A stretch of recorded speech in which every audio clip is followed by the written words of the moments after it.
Why your mind becomes loud when you try to control it, and it's not a problem.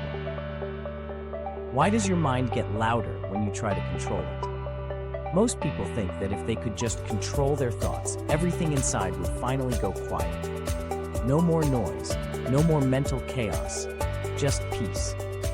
But if you've ever actually tried to control your mind, you've probably noticed the opposite. Your thoughts don't disappear, they multiply. The inner noise doesn't go down, it goes up. And the more effort you use, the worse it gets. So you conclude something must be wrong with you. Other people seem calm. Other people meditate and feel better. You try to fix your mind, and somehow your mind fights back. It almost feels like your own brain is working against you. But it's not. Your mind is not broken. It's doing its job. What nobody explains is that your brain is not designed for inner peace. It's designed for survival. Its number one priority is to detect danger, predict threats, and keep you safe. Now here's the important part.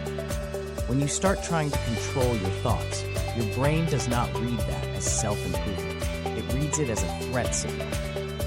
Imagine that your thoughts are like activity on a radar screen. Under normal conditions, the radar is just scanning. Some thoughts appear, some disappear. But the moment you decide, this thought must not be here, this feeling must go away. I have to control this. You're not just noticing the radar, you're interfering with it. You're trying to shut it down. And your brain reacts exactly like a security system. It says, why are we suppressing this? What are we hiding? What are we trying not to see? And when something feels hidden, the brain increases focus on it. That's why the more you try not to think about something, the more it comes back. It's not because you are weak, broken, or damaged. It's because your internal protection system has just been activated. Thought control equals danger signal. Danger signal equals more monitoring. More monitoring equals more mental noise. The system is working, just not in the direction you want. This is also why positive thinking often backfires. If you're secretly terrified of feeling anxious, and on top of that you keep repeating, I am calm, everything is fine, your brain is not fooled. It detects the tension underneath. It feels the effort. It notices that you are pushing something away. And once again it concludes, there must be a threat here, otherwise we wouldn't be trying this hard to control it. So it keeps scanning, keeps watching, keeps your mental radar turned up to maximum sensitivity. No wonder your mind feels loud.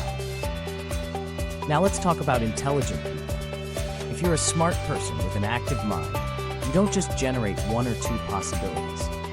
You generate dozens. You see patterns, scenarios, outcomes, and what-ifs very quickly. This is a gift in many situations, but inside your head it can feel like a curse. Because the more your mind can simulate, the more material your threat detection system has to play with. So when you try to control your thoughts, you're not just pressing on one idea. You're pressing on an entire network of meanings, memories, predictions, and interpretations. Of course, the system reacts strongly. Of course, the noise rises. So if control makes things worse, what actually helps? Here's the shift most people never learn. Thoughts calm down when the brain feels safe, not when the mind is forced to be quiet. Quiet is not created by pressure. It is created by safety. And safety is created by a different kind of relationship with your thoughts. Instead of this thought must not exist, the message becomes, this thought can exist, and I'm still okay. Instead of fighting the radar, you start watching it. Instead of wrestling with the system, you start understanding it. This doesn't make your mind empty, it makes it cooperative. When you observe a thought without trying to push it away, something subtle happens. The brain receives a new signal. No emergency here. You can stand down. Not immediately, not magically, and not in a straight line. Sometimes it feels louder before it gets quieter. But gradually, your nervous system learns that an uncomfortable thought is not the same as real danger. It doesn't need the full alarm response. It doesn't need all the noise. This is why practices like mindfulness were never meant to be about controlling your mind. They were about changing your stance toward your experience. Letting thoughts appear and disappear without giving each one the power to define you. seeing mental events as mental events, not as instructions or threats.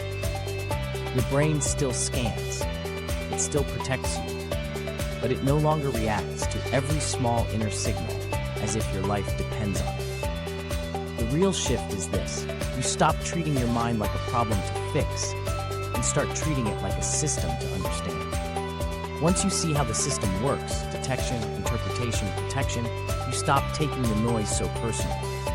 You stop thinking, I am my thoughts, and start realizing I am the awareness, noticing these thoughts. And from that place, the volume changes. Not because you forced it, because the system finally feels safe enough to relax. So if your mind becomes louder when you try to control it, it doesn't mean you're failing. It means your mental protection system is active. And the way forward is not to fight the system, but to work with it. To replace force with understanding. To replace control with curiosity. To replace "this must stop now" with "I'm safe, even with this noise." Your mind is not against you.